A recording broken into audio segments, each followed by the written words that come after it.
Success అవుతున్నాడు, పేరు తెచ్చుకుంటున్నాడు అనే సంతోషం. వెండి కప్పులు అవి ఇవి రావడం, సినిమాల్లోకి వెళ్ళిపోవడం, మెల్లిగా అక్కడి నుంచి నేను ఇక్కడ రావడం, కారు కొనడం, ఇవన్నీ మా నాన్న మనకి మధ్యతరగతి నుంచి ఈ ట్రావెల్ ఏదైతే ఉందో ఇలా సాధించుకుంటూ అవార్డ్స్ కానీ పేరు కానీ హీ వాస్ వెరీ మచ్. దాదాపు కత్తి ఇదే దగ్గర ఉంటుంది. నీ ఫ్రెండ్ విద్వాంసుడు అనుకో, ఆడే ఉంటాడు. చదువు ఇప్పుడు నాటకాలు కూడా రాళ్లపల్లి మంచి నటుడు కాబట్టి నేను అటు వెళ్ళా, అంతే కదా. ఆయన పరిచయం అవటం అనేది మీ యొక్క అంతే యోగం, జీవిత గమనాన్ని మార్చింది అనుకోవచ్చా? అంతేగా.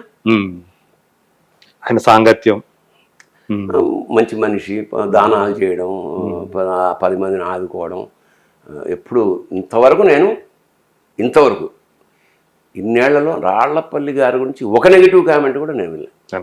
అంత మంచి మనిషి, అంతమందికి హెల్ప్ చేశాడు, మాకు ప్రార్థన ఉంచుకున్నాడు. అసలు ఏమన్నా చివరి దశలో కొంచెం ఇబ్బందులు పడ్డాడని విన్నాం కదా. లేదు అంటే అదే అంటే అపాత్ర దానం ఎలా చేసేవాడంటే, ఎందుకు కమెడియన్స్కి అంతకుముందు రాజబాబు కమెడియన్స్ అని కాదు, ఒక నేచర్ అండి. మరి నాగయ్య గారు చేయలే. అవును, అంటే కొంచెం ఉండాలి. మీరు రాజనాథ్ గారు కూడా అంతే. దాతృత్వం, ప్రియవక్తృత్వం, ధీరత్వం, ఉచితజ్ఞత అభ్యాసేన నలభ్యంతే చత్వారి సహజో గుణ. ఈ దాతృత్వం మనం నేర్చుకుంటే వచ్చేది కాదు, జన్మత. అట్లా చొక్కా తీసి ఇచ్చేసేవాడు ఎంతమంది ఉన్నారు. విశ్వనాథ సత్యనారాయణ గారు తండ్రి ఒక ఇలా మునుకుతూ చల్లు వెళ్తుంటే కండువా తీసి కప్పుకుని పంచిచ్చేసాడు. అది అది అది మనం నేర్చుకుంటే రాదు. అప్పుడు వాళ్ళకి నష్టం కలిగింది మనం అనుకుంటాం, కానీ దానివనే వాళ్ళ పేరు చెప్పుకుంటాం మనం. ఇలాంటి వాళ్ళు ఉంటారా ఈ ప్రపంచంలో ఇంకా భవిష్యత్తులో? ఇంకోళ్ళ కోసం ఏదైనా ఇచ్చేవాళ్ళు ఇంకా మనకు కనపడతారా అసలు? అలాంటి వాళ్ళు కథలు అవుతారు, చరిత్రలు అవుతారు, అద్భుతాలు అవుతారు. వాళ్ళు చూసి అలా వెళ్ళిపోతాం, మనకేం సంబంధం లేదని మేము జోకేసేవాళ్ళం. సార్ మీరు ఎక్స్రే తీసుకోవాలి సార్, మోచేయి ఎముకలు ఉండవు మీకు అనేవాళ్ళు. దీన్నే రాళ్ళపల్లి గారిని ఒకడు ఒక ఇన్సిడెంట్ చెప్తా. ఆయన ఊటీలో షూటింగ్, ఊటీలో చలి, అందరూ మునుగుతున్నారు, జూనియర్ ఆర్టిస్ట్ అందరూ. ఈయన అమౌంట్ అప్పుడు అంటే 25-30 10,000 సినిమాకి. ఈయన ఏం చేశాడంటే, ఆ మేనేజర్ చెప్పాడు, సార్ నాకు 10,000 కావాలి. అదేంటే అప్పుడే మొత్తం అమౌంట్ ఇప్పుడు కావాలి సార్, తర్వాత ఇస్తాను. మొత్తానికి 10,000 తీసుకుని కిందకి వెళ్ళిపోయి అన్ని శాలువాలు అని మొత్తం ఆర్టిస్టులు కప్పుకోవడానికి అబ్బా మొత్తం డబ్బంతా, ఆ సినిమాకి సంబంధించిన డబ్బంతా ముందే తీసేసుకొని వీళ్ళకి వాళ్ళు చెప్పుకుంటారు, అయ్యా కుడతారు. ఇది ముదిరి ఏ స్థాయికి వేసిందంటే, నేను బయట ఇలా కూర్చున్నా, సార్ లోపల ఉన్నారు, 7:30 అవుతుంది. వాడు వచ్చాడు, ఆల్రెడీ ఆన్లో ఉన్నాడు. సార్ కారా, నాకు కాలుతోంది అంటే. ఆయన ఇంట్లో అన్నం తిని నేను శిష్యుడిని కొడుకులా చూసుకుంటుంటే, ఎందుకు ఆ పేసనం కొంచెం మాట్లాడాలి. ఏం పేసనా నీ అమ్మ, చెన్నైలో, అందుకే తమిళ్. ఏం పేసను ఎందుకు? సార్ బాకీయా నా బూతులు తిట్టుగా. ఈలోగా ఈయన వచ్చాడన్నమాట. ఏమంటే సార్ ఏంటి దానానికి అర్థం ఉండాలి. ఆడేమో శుభ్రంగా మందు కొట్టించి ఇంకో క్వార్టర్ కొనుక్కోవడానికి డబ్బులు అడుగుతున్నాడు. పైగా నువ్వేం పేసా, నువ్వెవడో మధ్యలో అంటున్నాడు అన్నాడు. ఇది అయిపోయిన తర్వాత ఈయన ఇలాంటి వాడిని అనేవాడు, వీడు ఉన్నాడు ఇవ్వనాడు. అందుకని ఏం చేసేవాడు, తర్వాత మానేసుకుని ఇలా డబ్బులు మడతెట్టి చిన్నవి చేసి ఇలా చిల్ల పెట్టుకుని, భరణి ఇప్పుడే వస్తా అని అలా వెళ్ళి, నాకు తెలీదా అమ్మా, నేను చూడమ్మా ఎట్లా చేస్తున్నాడో, నేనున్నానని చెప్పి రహస్యంగా వెళ్ళి. వ్యసనం అనుకో, ఒక తీవ్రమైన దానం అనేది ఒక వ్యసనం ఆయనకి. అంటే ఎవరన్నా వచ్చి అడిగితే నో అనేది నేను ఎప్పుడు చూడలే. దీనివల్ల ఆయన ఫ్యామిలీ అంటే పిల్లలు వాళ్ళు ఆరంభంలో ఏదో సఫర్ అయ్యారు, కానీ తర్వాత ఆయన కొన్న స్థలాలు కోట్లలో ఆయన పోయారు. ఒకటి ఆశీర్వాదాలు ఎక్కడికి పోవు. ఆవిడ, పిల్లలు, మనవాళ్ళు అందరూ చాలా ఆనందంగా ఉన్నారు. ఆయన ఏంటి ప్రతి నెల ఉమ్. ఏది రిటైర్ అయిపోయిన అది సినిమాలు తక్కువైనా ప్రతి నెల ప్రతి జన్మదినానికి ఆగస్ట్ 15th ఆయన బర్త్డే, ప్రతి ఆగస్ట్ 15th ఒక కళాకారుడికి 50,000 రూపాయలు ఇచ్చేవాడు ఆయన ఉన్నంతకాలం.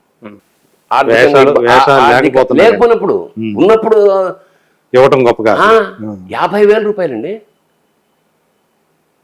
ఉన్నంతకాలం, ఆయన ఉన్నంతకాలం ఇచ్చాడు. సో చాలా రేర్గా. మీ గురుగారి నుంచి మీకు అబ్బిన గుణాలు ఏంటి? అపాత్ర దానం అంటే దానం నాకు ఉన్నా కూడా అంటే అలాంటివి చెప్పుకోకూడదు టు బి ఫ్రాంక్. బట్ ఇలాగా నేను చెక్ చేస్తాను. ఓకే. ఒక శుభలేఖ తీసుకొచ్చి ఇచ్చాడు, నేను ఇచ్చేసా. తర్వాత ఏం శుభలేఖలు ఏముందరూ 100 రూపాయలు పెట్టి ప్రింట్ చేసాను నా ఫ్రెండ్ అని. నేను అవును కదా మోసపోవడం. జిఆర్ స్వామి గారి ఆశ్రమం నుంచి వచ్చాము, ఇచ్చేసాము. తర్వాత స్వామి ఫోన్ చేస్తే చిచ్చి మేము ఎప్పుడు అలా అడగండి. అట్లా కొన్ని మోసాలు అయ్యాక మనకి కొంత అంచేత ఎవరైనా శుభలేఖ తీసుకొస్తే ఈ ఫోన్ నెంబర్కి ఒకసారి ఉంటుంది కదా ఫోన్, ఈయనకి ఒకసారి ఫోన్ చేస్తే నేను మాట్లాడి చేస్తాం. అది పలకపోతే అంచేత అది నేర్చుకున్నాం ఏంటంటే ఆ పాత్ర దానం చేయాలి, బాధ్యత దానం తప్పకుండా చేయాలి. బట్ అది కరెక్ట్గా ఏముంది. ఇప్పుడు నీ ముందు ఇప్పుడు అసిస్టెంట్ డైరెక్టర్ అద్భుతంగా పాడేవాడు, సంగీతం వచ్చు, నాకు చాలా ఇష్టం. మనకు రాదు కదా అడగచ్చు. తర్వాత స్క్రిప్ట్ మంచి పాడు రాగం, ఇదే రాగం అంటే ఆడు చెప్పేవాడు. అయిపోయిందా. నాకు సినిమాకి 5,000 ఉన్న రోజుల్లో వాళ్ళ అమ్మగారు పోయారు, నాకు 5,000 కావాలి. నాకు సినిమాకి 5,000. తల్లిపోయింది, ఇంతకన్నా ఏమన్నా వెంటనే నేను కూడా తీసుకొచ్చా. 1 నెల రోజుల తర్వాత సార్ మీరు డబ్బులు ఇచ్చారు, వాడు అక్కడ రోడ్డు మీద కనపడ్డాడు సార్, అమ్మ పోవడం ఎప్పుడు అబద్ధం. ఇప్పుడు ఏమంటావు నువ్వు ఏమంటావు చెప్పు. ఇప్పుడు మోసపోయినట్టుగా మీరు మోసపోయారు. అదే కొంతమంది దాన్ని విన్నా. మనం చేతకాంతనం కాదు, వాడిని ఎక్కువగా నమ్మాం. అలా మంచి గట్టి దెబ్బలే మన మంచితనాన్ని క్యాష్ చేసుకోవటం అన్నమాట. అదంతా ఎవరైనా దానం తప్పకుండా చేయాలి, కానీ అపాత్ర దానం కూడదు. ఎవడికి అనర్హుడో, ఎవడు ఆ డబ్బు వల్ల మందు కోసేవాడికి నువ్వు రోజు దాన్ని మిస్యూజ్ చేస్తాడో వాడికి ఇవ్వకూడదు. అది నేను నేర్చుకున్న గొప్ప పాట. కాదు, దీనివల్ల ఏమవుతుంది అంటే కొన్ని అర్హులైన వాళ్ళు కూడా అట్లా అది కూడా నిజంగా ఒకడు డబ్బులు కావాలని వచ్చాడు. నేను ఏంటి నా పిల్లకి ఆపరేషన్ సార్, ఎంతగా నాకు 5,000 ఎట్లా 1,000 అన్నీ ఎక్కడ ఎట్లా ఇస్తాను. వాడు ఇంత కట్ట తీసి సార్ 75,000 ఉన్నాయి సార్. వాడికి ఇవ్వాలో మాకేం అర్థం కాదు నాకు. దీనికి ఇంకా బెస్ట్ ఎగ్జాంపుల్ ఏంటంటే వేమూరు సత్యనారాయణ గారు నా 7th మూవీస్లో ఇన్ఛార్జ్ ఉండేవాడు. మంచి పాయింట్ చెప్పారు. ప్రొడక్షన్ ఎగ్జిక్యూటివ్ చిన్న చిన్న విషయాలే కానీ భరణి, నేను ఎవడో వచ్చేవాడు ఫ్రెండ్, మన స్థాయి అంతా మనం 100, 200 అంతకన్నా ఎక్కువ ఇచ్చే స్థితి కాదు మంది. వస్తున్నప్పుడు 100 ఇచ్చారు, 200, 100 ఇచ్చారని చాలా ఏదైనా మళ్ళీ వచ్చాడు, వచ్చి 200 కావాలన్నాడు. నాకు వాడు మిస్యూజ్ చేస్తాడని తెలిసి నా దగ్గర లేవు ఇవ్వను అని చెప్పేశాను. అన్నాడు వేమూరు సత్యం గారు కదా, నాది కదా. కట్ చేసి పొద్దునే ఒక ట్రైన్ కనిపెట్టి చచ్చిపోయాడు. ఇప్పుడు ఈయన గిల్టీ ఏంటంటే ఇదేంటిది మనం లేవన్నా ఈ డబ్బుల వల్ల పోయిపోయాడా లేనందువల్ల. ఇప్పుడు నువ్వు అన్నట్టు దీనివల్ల ఏమిటంటే ఫిల్టరేషన్ చేస్తాం కదా, ఆ ఫిల్టర్లో మంచి వాళ్ళు కొట్టుకుపోతారు వీళ్ళ వల్ల. అంటే మనం ఎవరిని నమ్మాలో ఎవరిని నమ్మకూడదు జడ్జిమెంట్ కూడా మనకు కూడా పోతుంది కదా. అది అదర్వైజ్ ఆయన లోటు ఏమీ లేదు. ఆయన ఎంజాయ్డ్ హిస్ లైఫ్ బ్రహ్మాండంగా. మాది ఒక సంపూర్ణ జీవితం. మేము అసలు ఆశ్చర్యం ఏంటంటే శాలిగ్రామంలో లాస్ట్ లైట్ మాదే, 6-2కి ఫస్ట్ లైట్ మాదే 4:30కి. అంత వైభవంగా డైలీ పాట, గాన, భజన, మంచి పద్యాలు వాడేవాడైనా అన్ని రకాలుగా బ్రహ్మాండంగా చేశాడు. It's great experience. ఒక స్వర్ణయుగం అనుకోవాలి. ఆయన ఇంట్లో మాకు స్వర్ణయుగం. ఎందుకంటే మాకు పని చేయనిచ్చేవాడు గారు ఎవరు పోషించేవాడు అట్లా 100%. చెప్పా కదా, నేనే కాదు నా శిష్యులందరూ కూడా ఆ ఇంట్లో అన్నం తిన్నవాళ్ళే. తెలుగు సినిమా అదే రాడపల్లి గారితో సహా అంతకుముందు మన మల్లికార్జునరావు గారు, ఎంతమంది ఒక షార్ట్ స్పాన్ లో ఎంతమందిని కోల్పోయాం మనం. అది ఒక పీరియడ్. తెలుగు సినిమా వైభవంలో హాస్య నటుల పాత్ర చాలా కీలకమైనట్టు ఒక 15 మంది వెళ్ళిపోయారు. సో వీళ్ళలో మీకు బాగా అంటే గురుగారు ఎడితే గురుగారు మీకు మిగతా వాళ్ళలో బాగా సన్నిహితులైన వాళ్ళు ఎవరు, బాగా బాధ కలిగినటువంటి మరణం? మల్లికార్జునరావు గురూజీ అని పిలిచాడు. ఎందుకంటే అతను మంచి వేషాలు రాశాను నేను. వేషం అంటే మా వంశీ గారు అతను కొంచెం కోపిష్టి.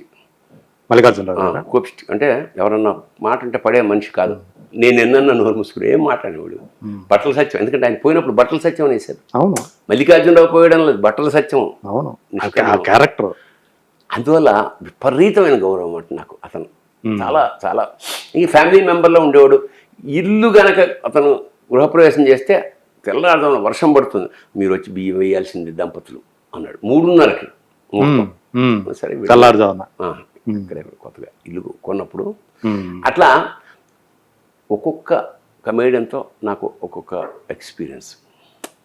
ఎంఎస్ ధర్మవరపు దగ్గర నేను ఎప్పుడూ ఒకటి అడిగాండి, అది మంచి ఫ్లూటిస్ట్, చాలామంది తెలియదు. అవును, ధర్మం గారు తెచ్చారా అనేవాడిని. వీళ్ళకి నువ్వు వేస్ట్ అనేవాడు. నాకు కావాలండి వాయించేవాడు. కాశీకి కూడా మేము కలిసి వెళ్ళినప్పుడు తెచ్చారా అంటే ఎవరైనా మందు అనుకున్నాం, తెచ్చానని తీసి ఫ్లూట్. ఈ కోణం చాలా మందికి తెలియదు. అవును, అసలు ఎప్పుడు విన్నట్టుగా కూడా లేదే. చాలా అద్భుతంగా వాయించేవాడు. ఘంటసాల ప్రతి పదం అయితే మనవాడు ప్రతి పదం అంత రికార్డ్ కలెక్షన్. ఇది ఘంటసాల గారి మాత్రం అంత వీరాభిమాని. Okay okay. ఎంఎస్ నారాయణ సంస్కృతం చదువుకున్న పండితుడు లాంటి వాడు. సంస్కృతం చదువుకున్న ఏకైక కమేడి నాకు తెలిసి. నేను చదువుకున్న చిన్నప్పుడు ఆయనకి నాకు సంగ కాళిదాసు లాంటి వాడు పుట్టిన ఆ శాకుంతలం అని టక పద్యాలు సంస్కృతం చదవచ్చు, కానీ దాని యొక్క సారాంశం నేను సంస్కృతం చదువుతా, కానీ మనకు దాని అతను శాకుంతలంలో 4 పద్యాలు గడగడ అప్పగించాడు. నేను శాకుంతలం చదివా కానీ కంఠతా పట్ల. మా ఇంట్లో అది ఉండేది. కుమార సంభవం, మేఘ సందేశం అన్ని కంఠతా పట్టేవాళ్ళం. మా నాన్నగారు అలా చదువుతుంటే అలా శృతిగా వింటూ ఉండేవాళ్ళం. నాకు ఒక విధమైన ఈర్ష్య కలిగింది. అరే ఇంత చదువుకుని ఎంఎస్ నారాయణ 4 శ్లోకాలు పట్టాడు, మనం అస్సలు అని. ఓ 10th క్లాస్ ఎగ్జామ్ చదువుతున్నాం, అట్లాగే మొత్తం 4 శ్లోకాలు కంఠతా పట్టి అభిజ్ఞాన శాకుంతలం. అభిజ్ఞాన శాకుంతలం. మళ్ళీ నెక్స్ట్ సినిమాలో కలిసినప్పుడు యాస్యద్యస్య శకుంతలేతి హృదయం సంస్పృష్టముత్కంఠయ కంఠస్తంభిత బాష్పవృత్తి కలుషశ్చింతా జడం దర్శనం అనగానే షాక్ అయిపోయి, ఎప్పుడు నేర్చుకున్నారండి మీరు చెప్పిన తర్వాత నాకు సిగ్గేసి ఒక విధంగా ఈర్ష్య కలిగి నేర్చుకున్నాను. శభాష్ అన్నాడు. అట్లా అతనిది అలా కోణం. మళ్ళీ సాహితీ ప్రపంచంలో నేనేం రాసినా ఫస్ట్ వినిపించేది బ్రహ్మానందానికి. బాగుందిరా, ఇవాడు బాగుందిరా అంటే మామూలుగా ఉండదు, డప్పు పెట్టుకుని రాశాడు తెలుసు, అందరికీ చెప్పేస్తాడు. అట్లాగా అతను. సరే కోట శ్రీనివాసరావు మేము ఉండే రైలు మా సీతాఫలం మండిలోనే మా ఇంటి ఎదురుగుండా ఉండేవాడు. నాటకాలు కలిసి వేసేవాళ్ళం. సో అతనితో అలా ఒక్కొక్కళ్ళతోటి ఒక్కొక్క కోణం నాకు. అందరితోటి గిరిబాబు గారు మంచి సరదా మనిషి. నేను గిరిబాబు, సుధాకర్ శిశీంద్రి చేశాం కదా, ఆల్మోస్ట్ 40 రోజులు కలిసి ఉన్నాం ముగ్గురం ఆ సినిమాకి. శివనాగేశ్వరుడు ముగ్గురు దొంగలు అయ్యే మరి. చాలా చాలా ఎంజాయ్ చేసాం. అలాగా చాలామంది కమేడియన్స్ చాలా ఆత్మీయులు. అంటే బాబు మోహన్, మేమందరం కలిసి ఐవిఎస్ అందరం కలిసి మేము ఒకసారి ఈ గ్రూప్ అంతా ఉన్న సినిమాలు 2 ఉన్నాయి నాకు తెలిసి. ఒకటి అంటే మేము ఈవీ సినిమాలో కానీ కృష్ణారెడ్డి గారి సినిమాలో మొత్తం గ్యాంగ్ ఉండేది మాది. అదే జంధ్యాల గారి తర్వాత ఈవీ, ఎస్వి కృష్ణారెడ్డి, వీళ్ళు బ్యాచ్ అందరూ ఉండేవాళ్ళం, అతి తక్కువ. ఇంకా అలాగే రాఘవేంద్రరావు గారి సినిమా పరదేశ్కి మొత్తం కమెడియన్స్ వెళ్ళాం. అలాగే అక్కుం బక్కుం అనే సినిమాలో ఈ చివరి నుంచి ఆ చివరి దాకా కమెడియన్స్ అందరు ఉంటాం.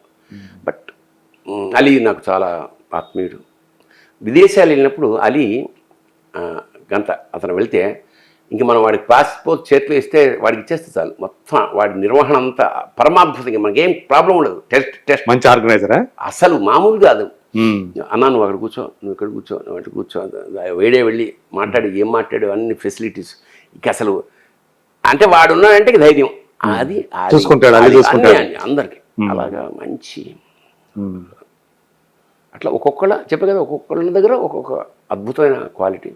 ఈ వేణుమాధవ్ ఎంతటి కళాకారుడు అంటే ఒకసారి ఫ్లైట్లో నేను పాట పాడన్నా, మరి ఏం కంజీర గింజీర ఏం లేదు, ఏం కంజీరా అన్న చొక్కా ఎత్తేసి ఇక్కడ కొట్టేసుకున్నాండి, ఇక్కడ చెస్ట్ మీద కొట్టాడు మ్యూజిక్ అంతా.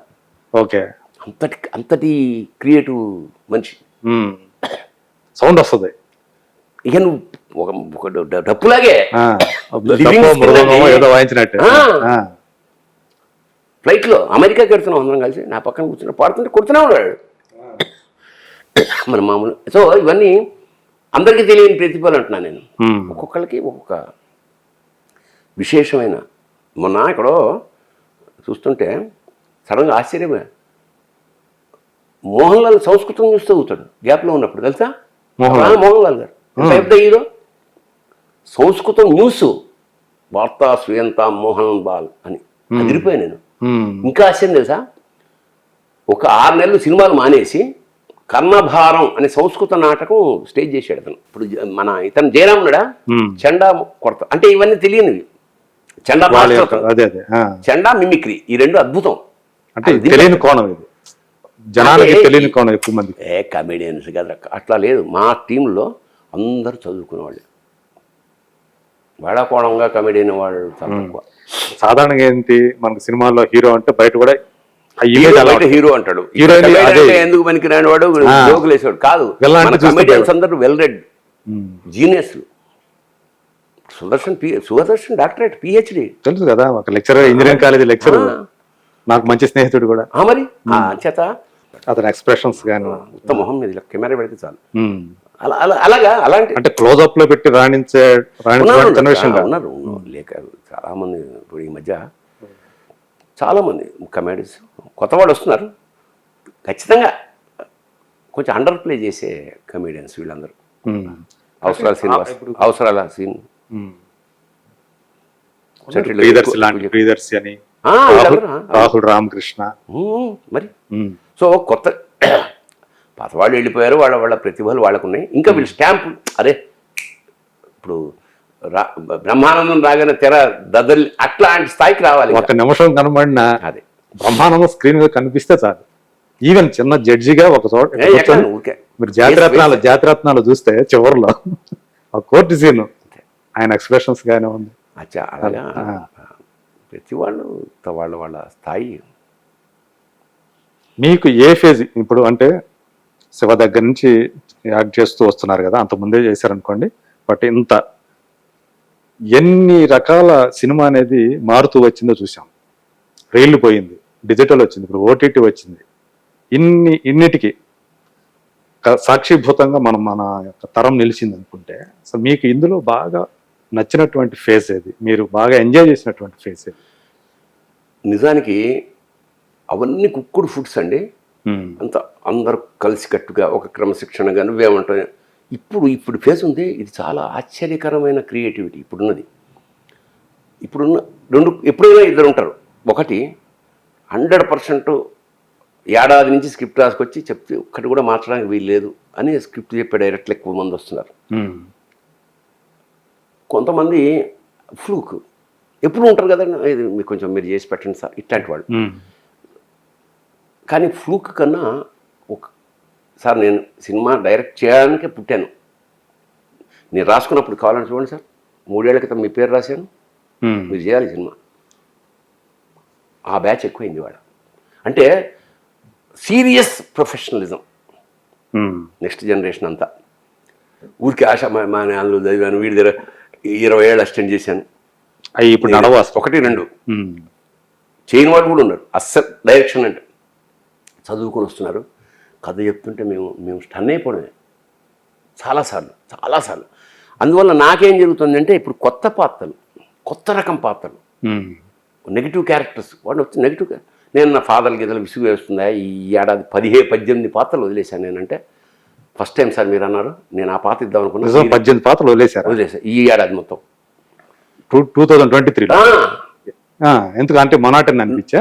తండ్రి ఒకే తండ్రి, ఆడే తక్కువ హీరోయిన్ తండ్రి, హీరో తండ్రి. హీరో తండ్రి అరే నువ్వు ఎలా ప్రేమించాలంటే, హీరో ఏంటంటే ఆడవాడే మన నేను ఉండగా ఈ టైపు ఈ బోరు కొట్టి ఇప్పుడు డైరెక్టర్ చెప్పా నేను వెయ్యను, మీకు ఏం చేద్దాం మీరు ఏం చేద్దాం, ఆ విలన్ వేషం ఇస్తాం. చాలా సంతోషం సార్, మేము మీరు విలన్ వేస్తే ఇంకేంది మళ్ళా చేస్తా. అందుకని ఇప్పుడు నేను చేస్తున్న దాదాపు 10 సినిమాలు రిలీజ్ కున్నాయి అనుకో, 10 డిఫరెంట్ క్యారెక్టర్లే. ఓకే, సో అది గొప్ప విషయం కదా. దానికి విలక్షణం అన్ని రాఘవేంద్రరావు గారి నేతృత్వంలో శేఖరన్ డైరెక్టర్, తెలంగాణ ఒక సర్పంచ్ వేషం, కామెడీ విలన్. తెలంగాణ అంటే ఇక్కడే పెరిగారు కాబట్టి మీరు దున్నేస్తారు అనుకోండి. ఓ దాంట్లో సీరియస్ లాయర్, రిటైర్డ్ జడ్జి, నిన్న రిటైర్డ్ హరిదాసు, చోర దాంట్లో చాగంటి కోటేశ్వరరావు గారు ప్రవచనకర్త. ఒక్కదానికి ఓదానికి సంబంధం లేదు. ఓ దాంట్లో ఒక కుర్రాడు చేసిన దాంట్లో మాంత్రికుడు, చాలా భీకరమైన మాంత్రికుడు, అసలు మామూలు మాంత్రికుడు కాదు. ఇప్పుడు ఏమిటంటే అంటే ఇప్పుడు ఈ ఫేస్ నాకు ఎక్కువ మజా ఎందుకు వస్తుందంటే, కొత్త డైరెక్టర్ మన రెస్పెక్ట్ చేస్తాడు, మన గౌరవిస్తాడు, మనం ఏమైనా కరెక్షన్ చెప్తే వింటాడు. They are taking me. Okay, 10 మందిలో దాదాపు 8 మంది మంచి కసితో ఉన్న దర్శకులు. సో వాళ్ళు ఇచ్చే పాత్రలు కూడా అది 2 రోజులు ఉండొచ్చు, 3 రోజులు. ఈ క్రమంలో నేను ఒక అద్భుతమైన ప్రయాణం ఏంటంటే, కన్నడ సినిమా ఒకటి చేశాను 30 రోజులు. రాక్లైన్ వెంకటేష్ గారి నిర్మాతం. ఓకే, యోగరాజ్ భట్ అది మన డైరెక్టర్, ఏడాది ఆడింది ఆయన, ముంగారమలై ఆ డైరెక్టర్. ఓకే, ప్రభుదేవ, శివಣ್ణ హీరోలు. శివరాజ్ కుమార్, ప్రభుదేవ. నాది షోలేలో సంజీవ్ కుమార్ లాంటి క్యారెక్టర్. 30 రోజులు చేసి నేను. అంటే చేతులు ఉండవా అట్లా? చేతులు అట్లా కాకుండా మామూలుగా అంత ప్రధాన పాత్ర, ఒక ఊరికి కాపాడే పాత్ర. అదే అంటే వెనక ఉండి నడిపించే క్యారెక్టర్ అనమాట. అది ఈ మధ్య కొత్త ఎక్స్పీరియన్స్. ఎలాగైతే పొన్నియిన్ సెల్వన్ తమిళ్, ఇది ఒక కొత్త experience. Kannada plus Oriya cinema ఒకటి చేశాను first time. Okay, Oriya cinema అంటే వీడి పేరు పళ్ళు పెట్టా, ఇలా ఉంటుంది. మొన్ననే 6th ఎప్పుడో రిలీజ్ అవ్వాలో ఒరియా సినిమా. ఇట్లా కొంచెం వేరే వెళ్తున్నారు, పరిధి పెంచుతున్నారు, ఇష్టంగా పెడుతున్నది. అంచేత ఆర్థికమైన దానికన్నా కూడా ఆత్మానందం ఎక్కువ ఇప్పుడు ఈ పీరియడ్లో. ఎందుకంటే మనం వెళ్ళగానే ఒక కొత్త కుర్రాడు కదా, ఆ కిక్ అంటే మనం అక్కడికి వెళ్ళినప్పుడు మనం కూడా ఆ ఎనర్జీ లెవెల్స్ ఫీల్ అయిపోతాం. సో ఈ ప్రజెంట్ పీరియడ్ నేను ఎక్కువ ఎంజాయ్ చేస్తాను, రీఛార్జ్ అవుతూ ఉంటారు. అంతకుముందు కాంపిటీషన్ వాడు ఏం చెప్తాడో మేము అట్లా ఉండేది. ఇప్పుడు ఒక కొంచెం పండిన అనడానికి లేదు, ముదిరిన అన్నాం, పరిపక్వానికి వచ్చినటువంటి హాయిగా ప్రశాంతంగా. పైగా ఎక్కువ హింస పెట్టరు సార్ నన్ను. సాయంత్రం తప్పకుండా సార్ 6 o'clock వెళ్ళిపోండి, మీరు 9ంటికి రండి అని కొంచెం అంటే మనకి వెసులుబాటు కూడా, సదుపాయం కూడా కలగజేస్తున్నారు వాళ్ళు. సో మంచి మంచి వేషాలు కొత్తవి వేసే అవకాశం ఉంది. ఇంకా దాదాపు ఇంకా ఈ నవంబర్లో నేను ఒప్పుకున్న కొత్త సినిమాలు దాదాపు 5 వెరైటీలే. అంటే చేయబోతున్నారా? చేయబోయేవి. ఓకే, రిలీజ్కి 10 ఉన్నాయి, చేయబోయేవి ఏమంటే ఇప్పుడు లేటెస్ట్ గా రిలీజ్ అయ్యే వాటిలో ఏమన్నాయి? అన్ని కొత్త సినిమా. బహుశా రాఘవేంద్రరావు గారు వాళ్ళ అబ్బాయిదే రిలీజ్ అవ్వచ్చు. కన్నడ సినిమా ఫస్ట్ రిలీజ్ అవుతుంది. ఓకే, అంటే అది డబ్బింగ్ ప్రాసెస్లో. అది సో మీ ఇప్పుడున్న హీరోల్లో మీలోని విద్వత్తుని తెలిసిన వాళ్ళు చాలా మంది ఉన్నారు కదా, అందరూ. సో వాళ్ళలో ఎక్కువ మిమ్మల్ని అభిమానించే వాళ్ళు, అంటే మీ రచనల్ని అప్పుడప్పుడు గుర్తు చేస్తూ చేసేవాళ్ళు ఎవరు ఉంటారు? రవితేజ రావాలి ఎత్తున్నాం కదా, అతను తెలుసు. మిగతా వాళ్ళందరూ కూడా ఇప్పుడు నాగార్జున నా పరికిణి ఆవిష్కరణ నాగార్జున చేశాడు. శివ నేనే రాశా కదా. పెద్దవాళ్ళ ప్రతి పెద్ద డైరెక్టర్కి ఏదో సినిమా రాయడమో కలిసి చేయడమో. చిరంజీవి గారితో చాలా సినిమాలు చేశాను, బాలకృష్ణ గారితో చాలా సినిమాలు చేశాను. అవును, నాగార్జున సరే, శివ అవన్నీ ఇంచుమించు వెంకటేష్తో చాలా సినిమాలు చేశాను. శివ తర్వాత మీకు అదేమిటంటే విచిత్రం, నాగేశ్వరరావు గారు ముఖ్యంగా నాగేశ్వర గారితో 6 సినిమాలు చేశారు, నాగార్జున గారితో చేశారు, నాగ చైతన్యతో చేశారు, శిశీంద్రి శిశీంద్రి నుంచి చిరంజీవి గారితో చేశా, పవన్ కళ్యాణ్ గారితో చేశా, నాగబాబుతో చేశాం, చాలా చేశాం. మళ్ళీ వంశం అందరూ రామ్ చరణ్ తండ్రిగా చేశాం, చిరుతలో వైష్ణవ్ తేజ్ చేసి ఆ కుటుంబం మొత్తం అందరు. అల్లు అర్జున్ తో చేశారు, ఫాదర్ గా చేశారు. అల్లు అర్జున్ అయితే ఒకసారి సభ నా రియల్ ఫాదర్ అల్లు అరవింద్, నా రియల్ ఫాదర్ భరణి గారు అన్నాడు పాపం. సో అట్లా అన్నారు. అటు కృష్ణ గారితో చేశారు, మహేష్ తో చేశారు, ఇట్లా ఈ ఫ్యామిలీస్ అన్నిటితోటి. ఒక్క అన్నగారితోటే చేయలేదు నేను, అదే మిగతా అందరితోటి కలిసి చేశారు. సో మీకు బాగా ఈ ఇంత లైఫ్ లో మోస్ట్ సెలబ్రేటెడ్ ఇన్సిడెంట్ అంటే, ఎక్స్పీరియన్స్ అంటే ఏదైనా ఉందా? నాటకం నేను కళాసాగర్లో ప్రదర్శిస్తున్నప్పుడు ఆత్రేయ గారు నాటకం చూసి పబ్లిక్లో ఏమన్నాడంటే, ఇంక నేను నాటకాలు రాయక్కర్లేదు, రాస్తానని చాలాసార్లు చెప్పాను మీకు, ఇంక నేను రాయను ఎందుకంటే వీడు రాస్తాడు అని. అప్పుడే జేబులోంచి 400 రూపాయలు ఒక పాటకు అడ్వాన్స్ తీసుకున్నాడు. అప్పుడు 30 ఏళ్ల క్రితం సంగతి, నేను ఇండస్ట్రీకి వెళ్ళక ముందు సంగతి. 400 నా చేతిలో కానుక. ఏదది? కార్దబాండవేనా అది? గోగ్రహణం. అది మరి మామూలు అంతే కదా. ఆత్రే అక్కడ అసలు అప్పుడు మనం ఎక్కడ, అదే అది అది ఎవర్ గ్రీన్ మెమరీ నాకు. అప్పటికి ఇంకా భరణి అంటే ఇంకా ప్రపంచానికి తెలియదు, అక్కడక్కడ తప్పితే. నాటకాలు సినిమా మీద అసలు వాసనే లేదు. అదే అది అది ఎప్పటికీ ఎవర్ గ్రీన్ మెమరీ పని. సినిమాల్లో అలాంటిది ఉందా? సినిమాల్లో మిథునం సినిమా తీసిన తర్వాత బాలసుబ్రహ్మణ్యం అన్న ఒక మాట, భరణి నేను 40,000 పాటలు పాడాను అన్ని భాషల్లో, ఎప్పుడైనా జీవిత చరిత్ర రాస్తే మిథునానికి ముందు మిథునానికి తర్వాత అనే రాయాలి అన్నారు ఆయన.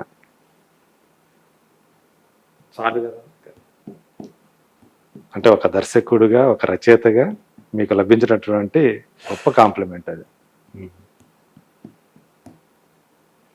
అలా ఇలాంటి గొప్ప గొప్ప అంటే ఎన్నో ఉంటాయి చెప్పుకోవాలంటే. అదే ఇంత నీకు రెగ్యులర్ గా చేసే కన్నా కొంత చాలా ఏళ్ళు అయింది కాబట్టి నువ్వు ఫస్ట్ టైం. మీరు బాగా బాధపడ్డ సందర్భాలు ఇప్పుడు పేరు కూడా చెప్పచ్చు. నేను క్రాంతి కుమార్ గారు చాలా క్లోజ్, ఎందుకంటే ఆయనతో సినిమాలు శారదాంబ అవన్నీ నేనే ఆల్మోస్ట్ కోడేట్లా పనిచేసేవాడు. ముక్కు మీదే ఉంటుంది ఆయన కోపం.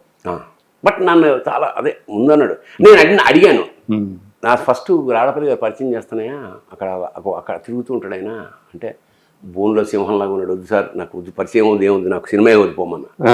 తర్వాత పరిచయం అయ్యాక అసలు రోజు కూర్చునేవాడు సాయంత్రం. ఏంటి సార్ మీరు ఎందుకు ఇట్లా బ్యాడ్ నేమ్ సంపాదించుకున్నారు? ఏం బ్యాడ్ నేమ్ అన్నాడు. అందరూ మీరంటే భయపడతారు, దుర్మార్గుడు అంటారు.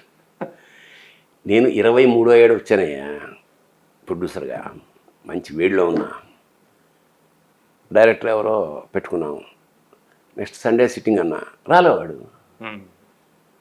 ఎందుకు రాలేదు కనుక్కోండి అన్న, వేరే సిట్టింగ్లో తీసేయన్నా. అప్పుడు ఇండస్ట్రీలో సంచలనం, డైరెక్టర్ తీసేసి వేరే వాడిని పెట్టాను నేను డైరెక్టర్ని. అప్పటి నుంచి అమ్మో వీడు కోపిష్టని, మరి అలా లేరు కదా సార్ అంటే, అది హెల్ప్ అయింది నాకు, హ్యాపీగా ఉందిగా మనకి, మన హవా నడుస్తుంది కదా గుణని అన్నాడు. తర్వాత కొన్ని ఏళ్ళకి ఏమిటంటే ఓ సినిమా సార్ చెన్నై నుంచి వచ్చా, ఎందుకు ఓ సినిమా ఓపెనింగ్ క్రాంతి కుమార్ గారిది, అందులో నేను మెయిన్ విలను. ఓకే దిగా ఓపెనింగ్, ఇక్కడికి ఇల్లుంది, అమ్మ వాళ్ళని పలకరించి లొకేషన్కి వెళ్ళా, అన్నపూర్ణ స్టూడియోస్. కారు పక్కన దిగా, కేఎస్ రామారావు గారు పక్కన.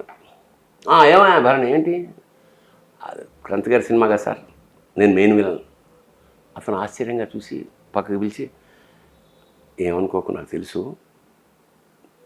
నువ్వు కాదు మెయిన్ విలన్, నువ్వు అసలు వేషమే లేదు నీకు అన్నాడు. ఇప్పుడు నేను ఓపెనింగ్కి వెళ్ళాలా వద్దా? నీకేమో ఎలాంటి సమాచారం లేదు అసలు. నేను అనుకుంటున్నా నేను ఉన్నానని, నేను లేనని నాకు తెలియదు. ఆయన చెప్పేదాకా తెలియదు. ఈయన చెప్పేదాకా. సరే ఇప్పుడు ఏం చేయాలి, అంత లోపల రేటింగ్స్ అవన్నీ ఉన్నారు. నేను వెళ్ళి ఆ దేవుడి దగ్గర అందరు కొబ్బరికాయలు కొట్టేసి లోపలికి వెళ్ళిపోతున్నారు. నేను కూడా వెళ్ళా ఉన్నాను, కానీ కొబ్బరికాయ కొట్టి వచ్చేసి అప్పుడు అంటే తెలిస్తే ఇప్పుడు నిజంగా లేదు, రూల్ ఏం లేదు, నిజంగా లేదు. ఎందుకో తెలియదు, తెలియదు, ఇప్పటికి తెలియదా అసలు? చెప్పడానికి ఆయన లేడు ఇప్పుడు. అంతేగా. ఇది మిమ్మల్ని బాగా బాధ పెట్టిన ఏ సినిమా అది? తెలియదు సార్, మనకు తెలియదు అసలు సినిమా కూడా. అది బ్రెయిన్ నుంచి తీసేశారు ఆ చిప్పులు. అది అంటే అనిపిస్తుంది కదా, అరే ఇప్పుడు మణిరత్నం గారు చెప్పాడు నువ్వు వర్కౌట్ కాదని, మనం కొంచెం అది మన కర్మ అనుకో, అది బాధ కాదు. అదే డైరెక్ట్ చెప్పేశాడు కాబట్టి ఇబ్బంది లేదు, ఇది బాధ కదా. అట్లాగే మీ గురువు గారు కాకుండా ఎవరు మీకు గ్రేట్ క్లాస్ అనిపించింది పోయినప్పుడు? నాకు బాపు గారు అంటే చాలా ఇష్టం అండి. ఆయన అంటే చిన్నప్పుడు నేను బాపు గారిలాగా రాస్తా, అంటే చిన్నప్పుడు నేర్చుకున్నా. ఆయన శంకుతీర్థం, చక్రవాకం లాంటి బొమ్మలు వేస్తారే, అవన్నీ కట్ చేసి దాచుకునేవాడిని. ఆర్టిస్ట్గా, డైరెక్టర్గా బాబా ఇంత రియలిస్టిక్గా నాతో చేయించాడు ఆయన. అన్నిటికన్నా గొప్ప విషయం ఏంటంటే భాగవతంలో నా చేత కలిపురుషుడు చేయించాడు. ఈటీవీకి చేసింది ఇలా ఇలా వాళ్ళిద్దరు బాపు రమణ వాళ్ళిద్దరు. సో వాళ్ళిద్దరితో 4 ప్రయాణం చేశాను. అది అది దేశానికే నష్టం ఆయన వెళ్ళిపోవడం. కానీ అప్పుడు నేను గ్రేట్ ఆర్టిస్ట్ అంటే అసలు రమణ గారు వెళ్ళిపోయాక ఓసారి వెళ్ళాను రామరాజ్యం దగ్గరికి. సార్ బాగున్నారా సార్? ఏం బాగుంటానయ్యా, గోడ లేదు, బొమ్మ ఎక్కడ పెట్టమంటావు నన్ను అన్నాడు. ఇంకా లాస్ట్ ఒక అద్భుతం చెప్పేసి మనం ఏంటంటే, నేను విన్నా వరా ఎవరో చెప్పారు,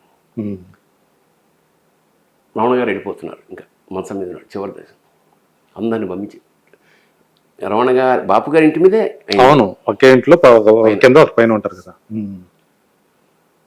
అందరినీ పంపించి బాపు గారిని నమ్మను. బాపు గారు వచ్చి తలిపేసి, బాపు గారు వచ్చి కాళ్ళ దగ్గర నిలబడి ఇలా ఇలా చేతులు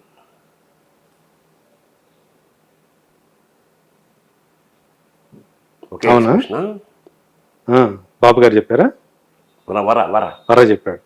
అది ఒక ఎక్స్ప్రెషన్. ఆ తర్వాత ఎంతసేపు పోయిన ఈ దండంలో ఎన్ని ఉన్నాయి అది. అవును, అంచేత ఇలాంటి అద్భుతమైన ఇంటర్వ్యూ వాళ్ళిద్దరు మధ్య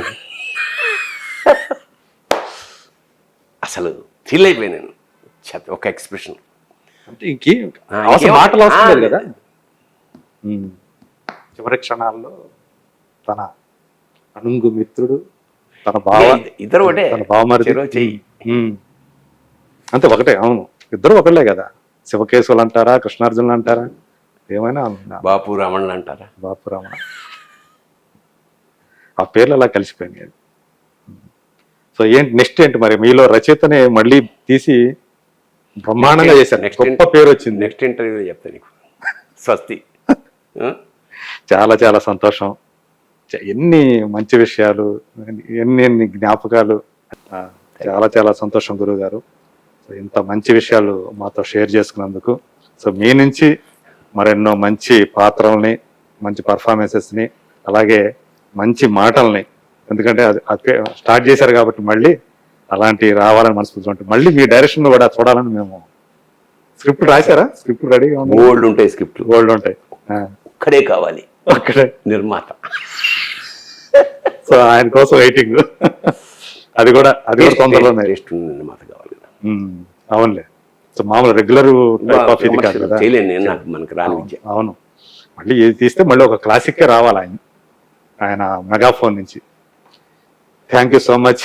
మీరు నిండు నూరేళ్లు ఆయురారోగ్యాలతో హ్యాపీగా మీ పిల్ల పాపలతో అందరితో గడపాలని మనస్ఫూర్తిగా కోరుకుంటూ థ్యాంక్ యూ సో మచ్ అండి.